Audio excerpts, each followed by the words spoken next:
What is up, everybody? Welcome back to another video. In today's video, we are back with another episode of Lions Latest. Now, we have a late night upload because we have some breaking Detroit Lions news, so I wanted to make a quick video to get this out there, and that is that Jameson Williams is set to miss the next 2 games due to suspension. So let's get it started. Welcome, everybody, to another video. Glad you guys are here, and yes, we're back with some Detroit Lions news. Now, this is not great news. I wish I was coming at 11 o'clock maybe with a trade update or something like that, but no, I want to make this video just short and sweet because Jameson Williams is set to miss the next 2 games. He's facing a 2-game suspension for violating the NFL's performance-enhancing substances policy, sources told ESPN. We don't have all the details on this situation, so I don't want to assume anything, and I don't know that we'll get more information than that, but just looking at the NFL's policies, I believe this is the shortest suspension that you can get, and from the NFL's policies, a 2-game suspension would mean using a substance that hides a prohibited substance, tested at least 1 time during a year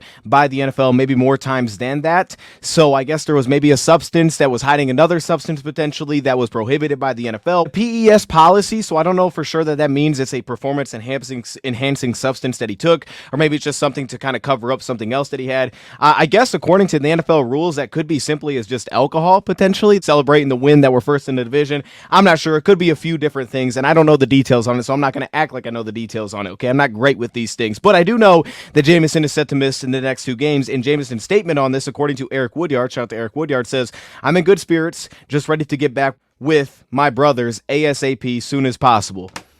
Come on, man. This is just not good time for this. I guess there's really never a good time for this. The Lions at least are in a situation where the offense is now clicking, which is, again, not a great time to take one of your best weapons out of the offense. I understand that he wasn't incredibly productive this last game. That's just kind of how a receiver unit works, is that every game it's going to be somewhat different. And you take a guy like this that's this dynamic, that's that threatening for defenses out of the equation, who's now emerged this season for the Lions.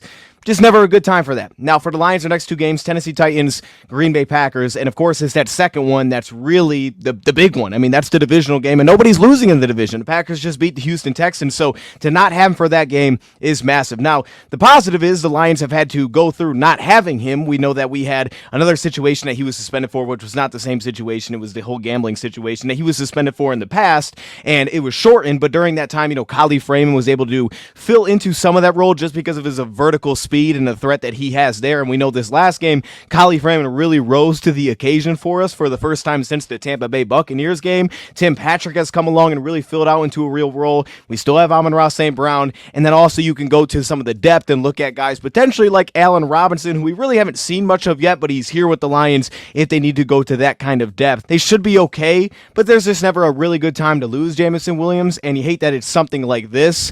Don't know all the details on the situation, but it is a little bit frustrating to get that kind of news at 11 p.m. I'm hoping for some good, hey, maybe the Lions made a move. I got to come on here. I got to be hype. But no, I'm not hype. I'm telling you that he's going to miss the next 2 games, it sounds like. So we'll see. If we get more updates on that, I'll let you know.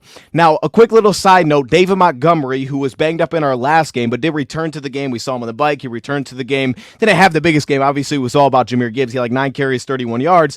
But according to Dan Campbell, he should be okay. This is not something, nothing should come from this. I guess he took a knee to the back of the knee, so there's a bruise. It's going to be painful, but he's good, according to Dan Campbell. So that sounds promising heading into this next game against the Tennessee Titans for David Montgomery's availability.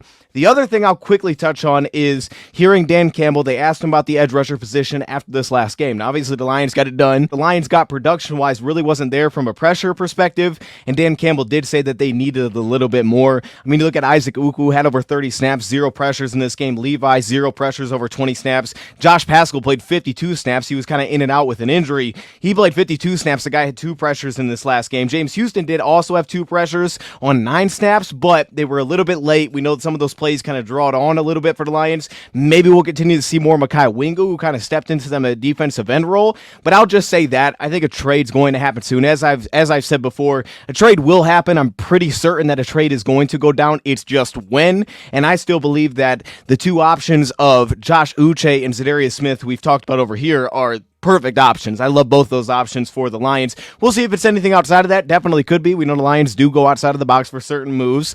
And then also the Myles Garrett, there was some buzz on that today that teams were calling, but I just don't see the Lions pulling the trigger on that massive of a trade. I'm here for it. I just don't see it happening. But I love those two names. Heck, maybe we could acquire both of them. I'm not taking that off the table. But I'm really here for the Jameson Williams update. So that's the situation. Set to miss the next 2 games. And as Jameson said, he just has to take it on the chin. This stinks. Not a good time for this. There's really never a good time for it, but that's where we're at. He's going to miss our second divisional game. So that being said, let me know your thoughts in the comments below. Thank you for watching, and I'm out.